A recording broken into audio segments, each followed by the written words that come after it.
Hi everyone, we're live. Hi. I was busy trying to find us on Facebook and I almost missed the beginning. Hello everyone, thanks for joining. We're here. It says that we're going Yeah, live, so we technically should be. yeah. Everything should be right. Let us know in the comments if you can see us and hear us. So this is our second event, all about connected communication with babies and toddlers. So I can't wait to get into it. So I'm Claire Ems. I'm the co-founder with Jess of the Conscious Parenting Association South Africa. And Jess is going to kick us off with an exciting announcement. Yeah, so we had our prize that we gave out from our first video. And this is really just something because we feel that we love this stuff. We love this stuff so much. We love this message that we want to share this with everyone. And so a lot of our speakers have been incredibly generous and they are sharing their work with you. And so I've got the names from all the people who entered in my fancy hat. And so I'm just going to pull out a random one, and whoever is listed, I'm not going to look so I can't see the name.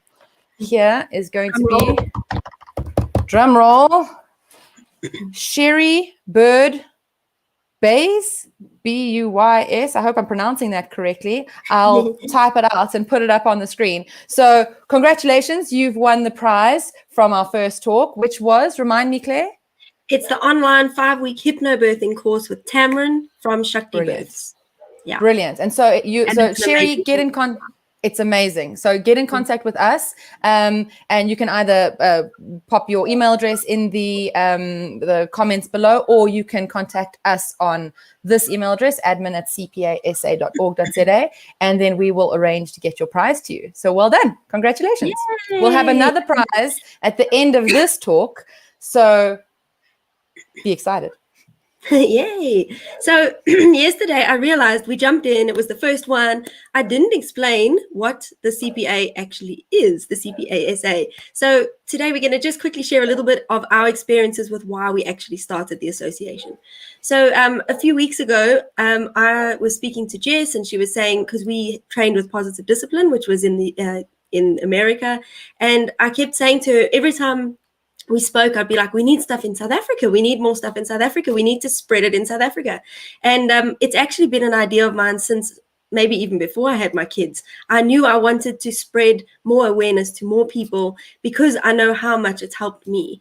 And from the moment I gave birth to my daughter in the hospital, which is like what we spoke about last time, I wish more people around me had been more conscious of conscious and better ways of doing things so that it could have helped me and so it can help others all the way up to teenagers. And that's why we're doing this. So I'm so excited to share it with so many of you.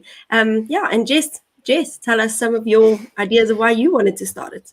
Well, I think that's a really important point that you make, is that this is, I don't think anyone disagrees with the fact that parenting is probably the most important job that you'll ever have if you choose to be a parent. And yet, if you want to be a pilot, go to pilot school. If you want to be a doctor, you go to med school. It's understandable that you would have to study something formally to be able to have, preparation and to know what to do. And yet when we have children, we're just expected to know instinctively, and we don't. And there's a lot of, there's a lot of guilt, there's a lot of shame that goes with that.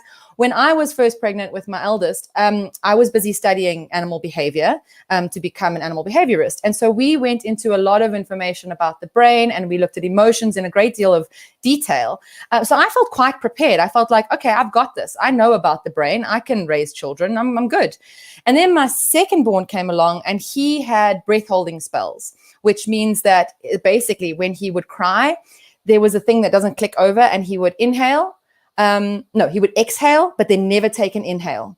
And so he would pass out, lose consciousness. And then that became complicated and it went into seizures. And so normally those seizures with breath holding spells last a few seconds, but his started getting longer and longer. And so it was first 10 seconds, then 30 seconds, then 5 minutes, then 10 minutes. And it became, the doctor said, it's fine, it's nothing. But obviously, when your child is seizing 3 or 4 times a day, it's not great. It doesn't feel good. So now we've got a situation where he was seizing every time he was sore, if he had pain, every time he got a fright, And he was about 7 months when this started. So there's not a lot of communication going on. You can't explain it to him. It was every time we walked away, if we left a room. So any distress would trigger a seizure. And so now I'm thinking, okay, I know that we need to put like animals and children through a little bit of stress, because that's how they become, tolerant of it. You stress immunize each other. If they live in a bubble, then they're never going to learn how to, co-regulate and how to, figure out how to stop their own emotions and all that stuff. But now I can't give him everything. I can't, just always make him happy, because then he's going to be entitled and it's going to be too permissive. But I also am out of my depth. So I realized I needed new tools, which is where I went to go look and became qualified with positive discipline. But I felt so alone. I felt like there was no one else here in South Africa doing this. And I was like, there's all this brilliant information that I'm getting finally. And now I know all the stuff and I want to share it. And I didn't know there's anyone out there until I found Claire. And so with Claire's help, now we found all these brilliant women to share this amazing message with everyone. And so I'm really excited for today's talk, because this is a really important thing for me, because my kids are 2 and 5. So communication with them has been really important. And so I'm going to kick myself off, and I'm going to bring on the guests, and Claire will introduce them for you. So I'll see you guys later. If there's any technical glitches, let me know in the comments. And if you have any thoughts or anything, also just share all of that with us. So I'll see you all later, and enjoy the interview. Cheers, guys. Thanks so much, Jess. Okay, so we're bringing on our guests. We've got Lara Govender and we've got Cassandra. Hi, Lara. Hi, Cassandra. Hello. Thanks for joining us. And Lara and Cassandra are 2 of our founding members, so they are part of the CPASA. And I'm just so excited to hear what you guys have to say today. So to start off with, just to do a bit of an introduction, if you can tell us who you are, and what you do, and give us a bit of information. So Cassandra, you can kick it off first.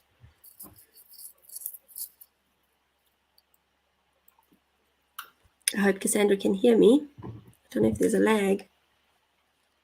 Lara, can you hear me? Maybe you can start. Oh, sure. There we go. So I'm Lara. I am the founder of Roam Parenting. I have a background in positive discipline, respectful and conscious parenting, as well as Montessori early childhood education. This for me was something that, first of all, it's just so encouraging to see this growing. And in South Africa, it's been something that I really wanted to bring here. And then I connected with you, and now here we are. But it was really from my own experience with applying these methods and just seeing how it worked. And I felt connected to my child, and it alleviated a lot of stress, right? So what I wanted to do was bring in that connection. And it's a really beautiful philosophical and spiritual, I suppose, view of your child, right? Seeing them as a whole being, but it also works with their development, which is amazing, right? You're structuring and helping them process things. You're helping them structure their brains. And the thing that I found, which was so amazing, was that it was affecting me. It was changing how I saw myself and how I saw the world. And that was just so amazing to experience firsthand. And I really wanted to bring that here. And so I run workshops and I do guided play groups so that we can have a space where we can come and learn about these concepts and connect as well and ask the questions that we need to ask, because I didn't have that. I had to figure it out on my own, and it does take time and it can be stressful. And there's a lot of things that come up, right? You have a little bit of anger, maybe a little bit of guilt, a little bit of shame. And so we do need the support system to tell us when it's okay, tell us when we're doing a good job. So Yeah, thank you so much, Lara. And I'm so glad we did connect, because the more people we can connect with, the further we can spread it, hopefully. So so thanks, and thanks for joining us. We had a bit of technical difficulty with Cassandra. I'll have to wait until she comes back on. So until then, so Jess, we're going to carry on, and when she comes on, we'll let her do her intro. So to start with, because we're talking a lot about the pandemic over this summit, just because it is so topical. I know you obviously work with parents with young children. You have a young daughter. What do you feel are the biggest challenges parents are facing over this time?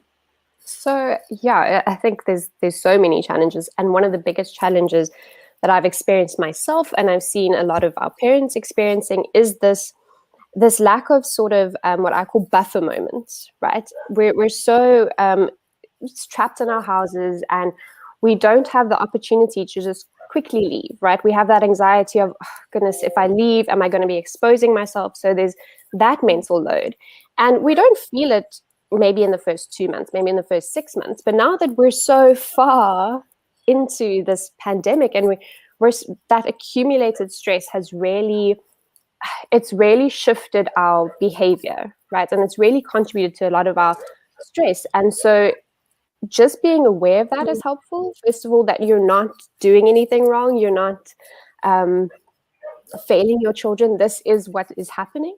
And that's going to help us process it, right? When you're aware of something, you can process it easier rather. Yeah.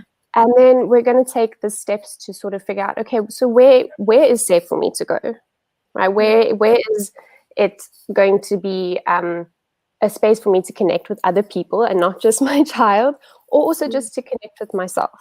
And I think just having the awareness and then those little bit of tools to implement are really going to help us get out of that sort of funk that we might be experiencing. And it does, it crashes on us all at once, and we feel this immense sort of wobble, of, my goodness, how did I get here? Yeah, and I love how you mentioned like buffer moments, because it's a perfect word to describe it, because it's like you say, you can't get away. There were moments, especially during that lockdown, I'm sure a lot of parents, you can tell us in the comments, a lot of parents felt that feeling of being trapped, and I can't just go to the shop, we couldn't even go to the parks back then. And I think we do still have that little bit of lingering lack of those buffer moments. So I love how you explain that, because it really like resonated with me as well. It looks as though Cassandra can't hear us at this moment, so we'll bring her on just now. So Lara and I are going to carry on, and hopefully Cassandra can come on just now, because I know she's got loads to share with us. So we're going to jump right into the topic of connected communication. So I know how important connected communication is to you and to Cassandra, unfortunately, who's not here at the moment. But what I was wondering if you could tell us, and the moms at home and dads at home and parents at home, what are some practical tips and tools you can give them about this connected communication, and maybe explain a little bit about how it's different from normal communication, if that makes sense. Wonderful. So I think the first thing to understand about the connected communication is that we really are shifting our mindset about who our child is and what the role we have and they have together in life as parent and child. And it really sets them up for how they see the world, how they speak to themselves, how they end up speaking to other people, how they navigate and process emotions, mistakes, all these things that we have to deal with in life. And even in babyhood, they're exposed to these small moments of mistakes, right? They knock something over. How are we responding to that? How are we guiding them when they're crying or when they're feeling these big, overwhelming emotions, right? We have to remember to put ourselves in their shoes. And one of the best tools to do that is narration, right? We use the tool of narration to say exactly what we are seeing. I see her crying. I see her upset. And then we're going to say what we're doing. If we don't know why they're upset, we can also say, "Ooh, I'm figuring this out."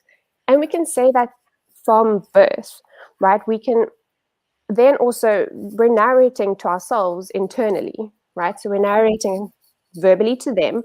And then we're noticing how we feel inside.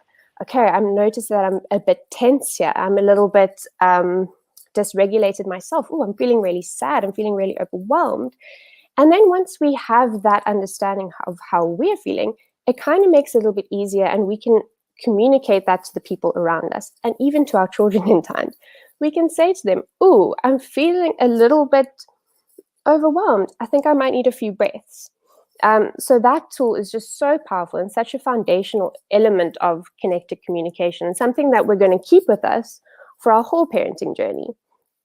And then my other tip is the really beautiful ability that we have to observe. And that, again, is another foundational element that we're going to just carry through for the rest of our lives, actually. And there's this beautiful analogy about a balcony, a parenting balcony. And this is by someone called Kim John Payne. And he is a founder of Simplicity Parenting. And he speaks about climbing on your parenting balcony so you can get an overview of what's going on. So that you're always going to be attached to your kids, even when you're sort of stepping back. But when you gain that perspective, you have a view of the whole space and you can see where you can guide instead of just being in it and in the throes. And you feel this sort of disorientated feeling and you're just trying to fix it. You're trying to do all these things. But when we step back and we just observe, it's much easier to see how to guide and to just show up, in fact. Yeah, and I love that. I love that analogy because I think so often, like you say, we go in and we want to help and we want to fix and we want to be hands-on and we want to do everything because we want to be there and we want to be connected. And sometimes it's so important to realize that step back and just to be like, what are they experiencing? How are they viewing this? How can I connect in a different way, maybe, if it's not working the way I'm doing it? I think that's so lovely. It's such a lovely analogy because I can just see it in my head. So nice. The other thing I was going to say is when you were talking about the saying what you see, like the narrating what's happening, I found even when I was teaching, I found a lot of the times parents would say to me, you know, my child took a long time to speak, or they battled to explain their emotions. And the advice everyone gave them, like speech therapists, play therapists, whoever, teachers, psychologists, all said, just speak about what's happening. And I always loved it because then they started realizing, oh, my kid actually doesn't know what I'm doing. And I just assume that they do. And it's so easy to just simply say, like, here's your bottle. Is it too hot or whatever, just to get that simple connection. So I'm so glad you said that. It looks like Cassandra might be coming back on. I was actually going to, oh, here she comes. I was going to mention to everyone, I'm in Benoni. That's what's amazing about this association. I'm in Benoni. We've got Lara and Cassandra both in Cape Town, and yet we're all coming to you live. That's amazing to me, but it does obviously have its glitches. So Cassandra, can you hear us now? I can hear you. I've switched to my phone. Sorry. Oh, no, I'm so glad. Okay, so we're just going to go over to Cassandra so she can do her introduction for us. Oh, I'm blocked by these words. So Cassandra, tell us a bit about yourself and why you do what you do and what you do. Sure. Thank you, Claire. It's absolutely amazing to be here and to hopefully change one parent and child at a time. So I'm Cassandra. I am based in Cape Town. I am the founder of Nanny Knows, and I specialize in communication that fosters a cooperative parent-child relationship based on mutual respect. So I always had a passion for working with children. So I worked as an au pair for several years while studying for my degree in financial management, and realized that that was not the route I wanted to go. So where it all began for me was the show Super Nanny. And, you know, I wanted to bring Super Nanny to South Africa. You know, I was firm, I was strict. I think a lot of parents can relate to that. And I really followed the authoritarian approach, you know, using methods such as timeout. And, you know, working as an au pair, I really witnessed the behind the scenes situations, you know, that parents were really battling with. And I wanted to learn more about handling those types of situations.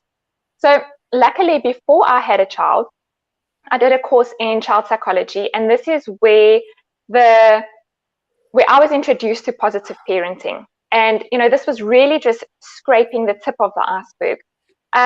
So I put all my methods into practice with a very special family, and then with my own son after having him. And the one thing, you know, it is one thing working with parents and their kids, and applying these types of principles. But where I really saw the magic happen was when I started applying those principles with my own son.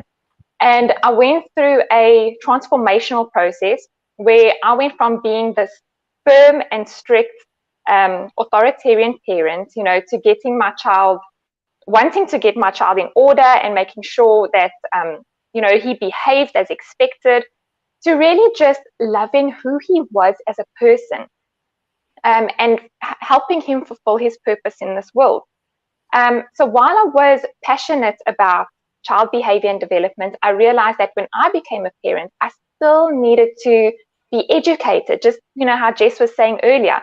And I really needed to learn how to be the best mother I can be. So while I support parents, through behavioral issues with their children by means of consultations and home visits, so I still brought Super Nanny to South Africa, only in a much more positive way, in my opinion.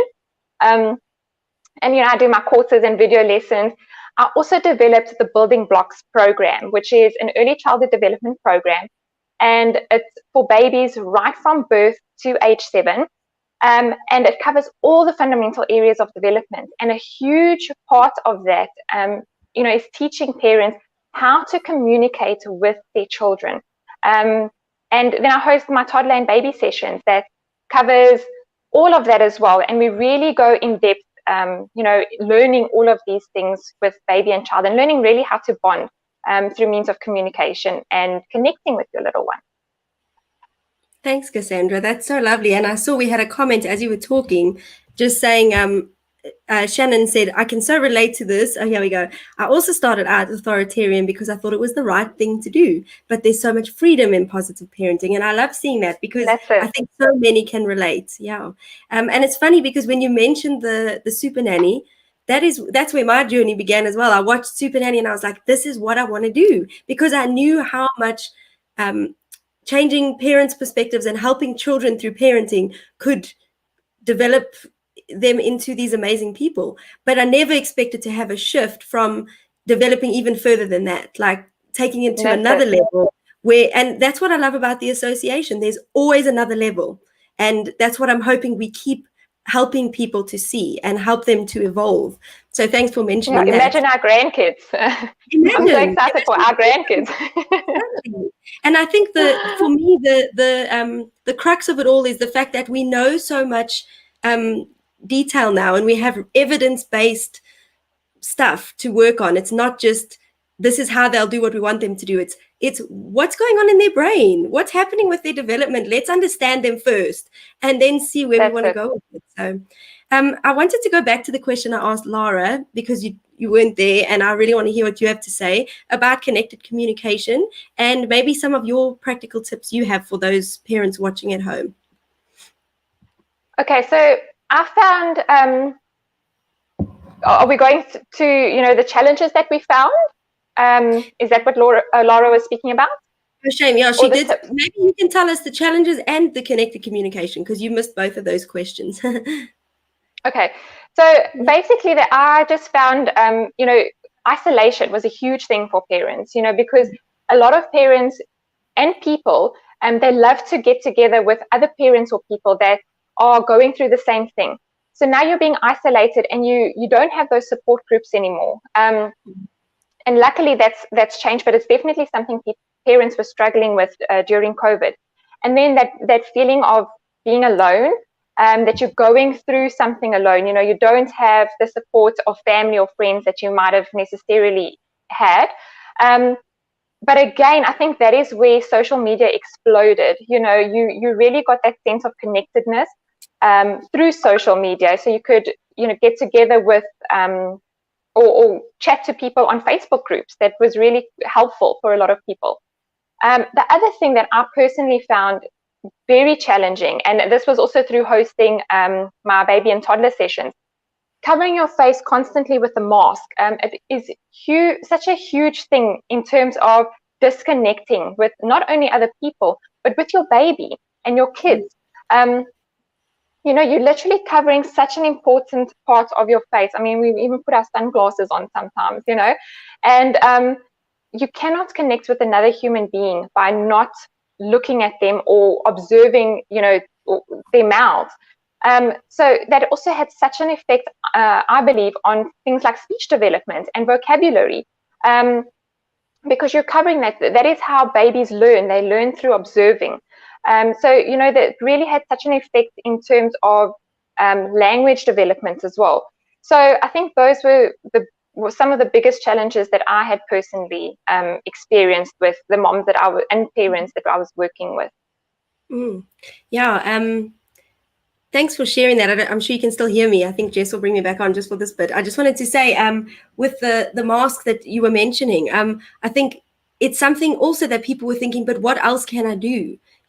So I think that's what's great about this talk. It's like we couldn't help wearing the masks, but now these are some things you can do and things you can do at home. That's it. It doesn't have to be the end of the world. It's not as if it affected the kids, irreversibly. There are things we can do at home. So that's what I love about what we're talking about, which can lead on to the second question, which you missed, was Yes. some practical tips you can give us about communication and connected communication with kids. Right. So in that first year, you are really laying the foundation of a baby's life, understanding where a baby or a child is developmentally. It can really help you to understand their behavior. So once we understand that and we become more understanding and we can respond better to them, something like what I like to refer to as the terrific twos. They really start at 11 months old, not that when a child turns 2. So we've got this, understanding that when a child turns 2, those are the terrible twos. And once we understand developmentally it starts at 11 months, we can really guide them in terms of how to handle those situations through communication. So something simple like teaching them taking turns games. You're teaching your child not only to take turns, which is essential for social skills, but also playing those games with your child from an early age helps to encourage the development of communication. So realizing that it's integral to person-to-person communication, and then they learn the basic rhythm of that back and forth exchange between people. And then, of course, it builds a foundation for sharing later on. So a lot of moms contact me and say, my child's not sharing, they're 18 months old, they're expecting them to share. And realizing, you can play those games with them and only really start expecting them to share from between the age of 2 and 3. So understanding where they are developmentally. And then another thing I think Lara had touched on is saying what you see and explaining to them, what they're experiencing. So if your baby is hungry, for example, you're really practicing bringing that conversation to them. And, you're so hungry. I can see that, your fists are clenched and you're holding your tummy and you're screaming. So you're physically explaining to them what they are experiencing. And then you're creating that awareness within themselves so they can say, okay, this is how I'm feeling. You've named my feeling. This is how I'm physically experiencing it in my body. And then how can I handle it? What can I do about the situation? And when you start practicing that with them and verbally communicating that with them from a young age, they start recognizing it within themselves far earlier than what I did personally as a person. And then other little things you can do as well is, holding your baby 20 centimeters away from your face initially. That is, where they are focusing. They can't focus further away, in the first few weeks of their lives. Speaking to them in a high-pitched voice is very important. Explaining the emotions to them and developing that emotional intelligence. And they start listening to the tone of your voice. There's also little exercises that you can do to teach them emotional intelligence right from when they're babies. Using baby sign language. I'm such a huge advocate for baby sign language because I personally, experience how beneficial it is. And to really alleviate that frustration that they experience later on by not being able to communicate, it is so, so beneficial. And then attending to your baby's needs and cries. That's initially the only way that they communicate. And, just leaving them to cry, they need you, they have that need, and responding to them, you're never spoiling your baby. And just attending to everything that they're basically calling you for is showing them, I have this need and you're responding to it. And I'm so glad you mentioned that, because I think so often in traditional parenting, we get this message like, leave them to cry, they need to learn, they need to self-soothe. But developmentally, we know that children don't need to self-soothe. They need to be soothed in order to learn how to soothe. And I think it's something that is a misconception and we've got the evidence. It's not something we're just saying. There's evidence out there to prove. yeah, and you guys will know all about it. I could talk all day about this. So it's just okay. I get so in the zone. I just want to keep on the topic. Claire, Okay. can I add something to that? Sorry, Lara? Can I add something to the connected Yes, communication? Yes. Also, just getting into the habit of telling your baby what you are going to do to them before you do it to them. So I'm going to pick you up, and then you're giving them 1, 2, 3, and then you're picking them up. And it's so helpful for them to get prepared. I'm closing the car door, ready, 1, 2, 3, there goes the car door closed. And you're really helping them anticipate what's going to happen, but you're also including them, and you're building that trust with them, right? They're part of the fabric of their own lives, right? I'm the nappy changing times. Those are really moments for connection. And while we're doing it, we're saying all the processes that we're doing there just before we do it, right? I've got this wet wipe, I'm going to put it on your bum. And then, it's just, it's such a beautiful way of also just getting present and putting yourself in their shoes. Yeah, I was going to say, as you said that, it is such a nice way to be mindful for yourself as a mom, because we go through the motions sometimes without doing that connecting with them. So yeah, I think it's so great. I see we have a question. What's the best way to teach baby sign language? We tried it when my daughter was quite a bit younger, but didn't get it right. So does anyone want to take that one? I don't know anything about baby sign language enough to say anything about it. So There's a YouTube video that I sent to a lot of parents that ask me about it. It's called Baby Signing Time. You can find it on YouTube. And I don't encourage babies to watch it at all. So it's definitely more for parents, moms, caregivers to watch because of the whole screen time thing. So it's for them to watch. And you're basically just learning. It's very, very simple. Things like thank you or please or I'm sorry. Little things like that. And it's very simple to learn. You just watch the video on YouTube. If they want to, I can post the link later on. So you learn it yourself and you teach them with words. So basically, if you are saying thank you, and they will start using those gestures far before they are actually developmentally able to speak. It really is phenomenal. Yeah, thanks for sharing that. And I know some of the stuff I read about the baby sign language is to, because I think often then people think, well, now I must just stick with the sign language. And I like how you added you're still teaching them the words. Like that's still key, but it's an addition to it. It's not like now we just want the baby to use sign language all the time. It's that's how I see it anyway.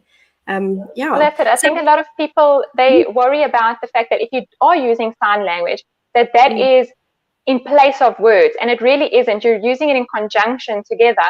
And the vocabulary that they learn through sign language, they actually start speaking a lot sooner because they're learning to communicate.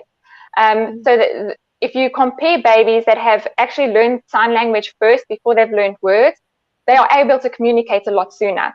So there's this whole misconception that they're not going to be, they'll start talking much later, and it's not true. They actually start talking earlier. Oh, that's good to know. Yeah, and I think it's such a good topic to look at. I see Kelly says the help me sign was a game changer for her when one twin got incredibly frustrated. So it just shows the value of it. When they can't vocalize what they want, they're still able to sign. So that's so great. I wanted to touch on sort of like postpartum issues. So like considering now, like, it's a pandemic, but maybe moms still have issues with postpartum and the normal things that come with being a mom. And I was going to say, because we're talking about connected communication, first we sort of need to be connected to ourselves. It's not so easy to connect with our children if we're not connected to what's going on with us. So I wanted to ask you guys, do you have any tips for parents in terms of the postpartum period, especially with this pandemic? So I'll go with this one. I think one of the biggest things to remember is that you are learning your child's language. This is a new language, and with any new language, there's going to be moments where you mispronounce things, but eventually you're going to be more fluent. And especially in the beginning days, there's a lot of hormonal fluctuations going on. There's disruptions in our relationships with maybe our partner or other people in our lives, and it can be really hard to deal with a crying baby, for instance. And just remembering and putting ourselves back into that mindset that this is how they communicate. This is what we are learning from them. We're learning through their cries, through their cues, what they need from us. And then also just taking our own cues and understanding ourselves and honoring ourselves in those moments, right? A lot of us feel this need to be close to our baby, and then some don't. So just honoring that and not pushing yourself too much in either direction. And if other people are giving you advice, like, just give us the baby, you need time apart, that might give you more anxiety. Similarly, if people are like, just hold your baby, just bond with the baby, you need to do that, that can also give us anxiety. So communicating what we need, asking someone to hold the baby if we need to, or letting them know, you know what, I'm not ready for people to come visit. I'm going to be sitting here with my baby. I don't want you to hold them right now. That's also perfectly fine. And just learning boundaries, learning how to empathetically approach yourself, I think, is very important. And then finding resources that will help you with this time. There's Genevieve from The New Normal who does really amazing digital doula support packages. And then if you're a mom who doesn't have the support financially or circumstantially, right, it's going to be even harder to show up for yourself and for your baby, right? So there's this really amazing cause called Back a Mom, and you can go donate food vouchers and products that you aren't using. And you can also, if you're a mom in need, go ask for any of the products that you might need. And I'll type in the website if anyone wants to follow there. Yeah, please do. We can add it to the comments at the bottom after the talk. Yes. Thanks. Before we move on to Cassandra's answer, I wanted to just mention, I love how you mentioned the thing of, when people maybe say, give your baby to me. I know it can help, and you might not be there. I know for myself, I didn't know how to listen to myself and my feelings and my body. And I think I was trying to do what I thought was right. And I realize now, if moms are tuning into that early on, you're teaching your kids to tune into that. Listen to your body. What are you feeling? What is it telling you? I want my baby with me. Go for it. Or I don't right now, like you said. Maybe, whatever you're feeling is right. Your feelings are valid. I just wanted to jump on. We had a question here, and it was, as you mentioned, boundaries. Christelle said, can you talk about how to set personal boundaries with your toddler and how to show them to set boundaries themselves in age-appropriate and acceptable behaviors? For example, my 2-year-old became overwhelmed recently by a 1-year-old constantly following him in his face. How do I teach him to ask for space without pushing them away or being aggressive? That's a lovely question. Who'd like to take it? Sorry. I can take it, and then Cassandra can add anything she has. So again, returning to narrating the toddler's experience who is not wanting to be touched. Oh, I see. Oh, he's following you around. It looks like he's touching you. Oh, it looks like you don't really want to be touched right now. So what we're doing is we're modeling how we're helping them handle the situation. We're showing them, okay, this is what they're doing, this is how you're feeling. And then we're going to say, oh, I think we can tell him, let's let him know that you don't want to be touched. And if the kiddo is still physically touching, we can just gently, super gently block the hand and say to the little 1-year-old, oh yeah, it looks like he's not wanting to be touched right now, right? We consistently helping them really is the key thing there. We're just gently telling them, okay, they're not wanting to be touched right now. And then later we can give them the tools to say, oh, you can tell them, you can say, I don't want to be touched right now. But that is often something that might come a little bit later and through some exposure to situations like that. But first we're going to model how to do it. And then we're going to give them the verbal tools along the way, but we're not going to expect them to be able to say right then and there, don't touch me. So yeah, that's my sort of way of dealing with those situations. Yeah, and I think it was interesting as you were saying it. Sorry, Cassandra. I was just thinking for myself. I wasn't taught that as a child. Not many of us were, because it wasn't the way we spoke. It wasn't the vocabulary we learned.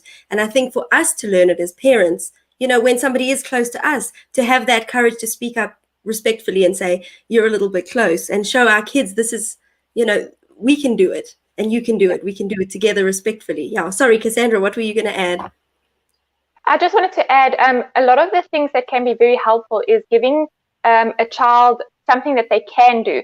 So they might be feeling in that moment, I want to be very close to this person because I need a bit of love, so I want to be in their space. Although that person might not necessarily need that in that moment, the other person needs to be loved. So you can give them something that they can do. So, if you're feeling like you need to be loved a little bit, here's a teddy, cuddle the teddy or hug the teddy or come here, I'll give you some love because I don't mind you being in my space right now.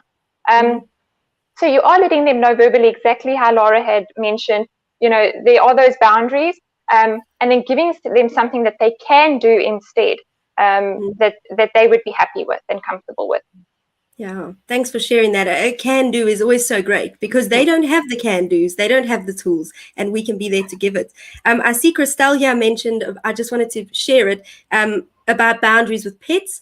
And that's a great one because we have a discussion next week about pets. So tune in next week, Thursday. Jess will be talking about boundaries with pets, and she's got extensive knowledge. So then, Cassandra, I wanted to ask you the same question about this pandemic and the postpartum issues.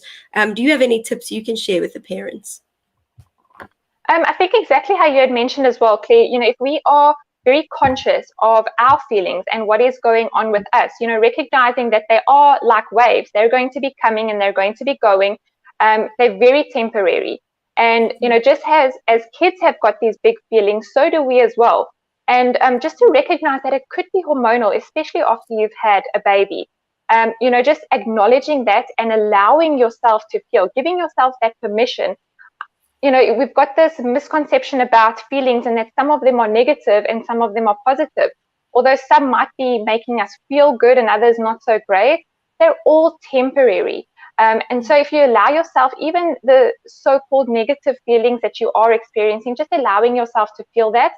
And then, if we become conscious of it and aware of those feelings and the underlying causes of them, how to manage them can be a lot easier for us, just recognizing that. And then also to ask for help. A lot of the time we don't feel like we can ask for help. Going through, I went through my pregnancy as a single mom. I gave birth as a single mom. And, what really got me into a mind shift was, how can this happen for me? What can I do to recognize what's going on, and what can I do in the moment that I can learn from? So, you can ask yourself, what is this moment trying to teach me? What am I learning from this experience? And how can I manage my feelings about what is going on within me so that whatever is happening around me, I can respond better to? Sure. And that actually gave me goosebumps. I love that because it's something I've been trying so hard with reparenting to acknowledge, how is this working for me? How can I learn from this? I love that you shared that. Thank you, Cassandra. I wanted to also add, Jess said something for just now that we were talking about with the can do and giving the kids the can do. She just typed a little message here saying, and I wanted to add it because it is so powerful and I've tried it with my own kids when it comes to boundaries. So sorry to jump again, but role play is so important. So playing games where they think it's a game, but you're actually teaching them those skills. Imagine I'm your friend at school and I push you in the line. What are you going to say? And I've actually done this with my daughter and she has so much fun. And then when I fetch her from school, she'll say, Mommy, I tried that thing we did in the game and it worked. And it just fills my heart because I'm like, it's so simple. We just played a game and it empowered her to speak up. And I just, as a mom, it's all I want for my kids. So and it actually shows you as well. Sorry, Claire. Yeah. It shows you as well how much we forget to actually be playful with our little ones. When our babies are born and they're so cute and we want to squish them and then they get older and the tantrums start. And we almost think we shift and we're like, we've got to be firm, we've got to lay down the law, and we forget to be playful with them. And they learn so much through play. So it is, hugely beneficial. Yeah, and something like you said that we do forget. Here's a good question. What age can we start playing those games? One of you guys can take it if you who would like to. Cassandra? You can literally start, by using things like teddies. when they are weeks old. There's so many, you don't have to wait until a certain age for them to play those games. You know, you introduce it, and that's where you also introduce the emotional intelligence, how each teddy is feeling. Because it's always very helpful also to do it one removed from you. So, you know, it's not our situation specifically, like mom or dad and little one. It's, you know, this teddy is the mom, this teddy is the dad, and there's, you know, a little or a friend or whatever the case. So if you do it one removed from you, they learn a lot through that experience, and then they learn how to apply it to their own lives. So right from, you know, baby age, I say. Yeah. And I like that you mentioned that, because it's actually something that comes up in protective behaviors, which is the child abuse prevention program. We do one step removed so that children don't have to completely identify with the feeling. So we'll say, this toy is feeling this, but they can identify it, but it doesn't have to be them. It doesn't have to be so scary. So I know that's a bit different to what we were saying, but it's a really a good point as well, I think, for parents to know how important that can be. Okay, so those of you watching at home, if you have any other questions, I see Shannon has said her 3.5-year-old responds so much better when she's silly, and I think all our kids do. Kids love being silly, and I love being silly. The more I embrace it, it's so fun. Trish asks here, my 1-year-old has started to bully me. How can I set boundaries with him, and how can I get family members to help stop the behavior? That's a good question. Who'd like to go with it, Lara? I think I'll start it off. I think it's so tricky with these things, because sometimes you need a lot of background, right? So what is the context, and what do you mean by bullying? What sort of actions is your child doing? Because a lot of the time, what we see as misbehavior or bullying is perfectly developmentally expected behavior and understandable behavior, right? So things like saying no or pushing you away. It's all things that we can expect from our children, and they're not bad things. In fact, we want to be like, yeah, my kid is doing this cool new thing. And again, what Cassandra said is we can show them what to do then, right? And we're going to be checking for our tone. We're going to be watching our hands. Are we using gentle hands? And that's are we showing them with, again, gentle hands, picking them up and removing them from a situation, or stopping their hands, right? We have this idea, and I think we get triggered as also our hands do this sort of clenching thing, and we want to grab their hand and we want to stop them. But that doesn't teach them how to react when they are doing those sort of unwanted behaviors, right? So what we want to do is gently remove their hand, or gently remove their bodies from a situation, or let them know, oh, that's hurting me. I can't let you do that. I see you are feeling maybe frustrated. Maybe you're feeling you need to get some energy out. And then we're going to direct them to a space where it's productive for them to express those feelings or behaviors. Yeah, thanks for sharing that. And I think so often, like you say, we do get triggered because we're human. But it's, again, acknowledging our feeling. Why is this triggering me? And often it's, well, when I was a kid, this is how it was dealt with me. So this is all I know. So it's teaching ourselves some can-dos. What can I do in this moment to teach my child what they can do? That's how I feel. Here we've got, this is such a common one as well. How do I get my 1-year-old to stop biting? Cassandra, do you want to take this one? I'll take this one, yeah. Again, it's such a common behavior. Recognizing that a lot of the time, that is how they release whatever they're feeling. They aren't able yet to express how they're feeling. So a lot of the time, they are so frustrated. You know, they have this build-up of emotion within themselves, and the only way that they know how to release it is to bite. So again, it's just teaching them that language. You know, I can see that you are so frustrated right now that you felt like you had to bite me.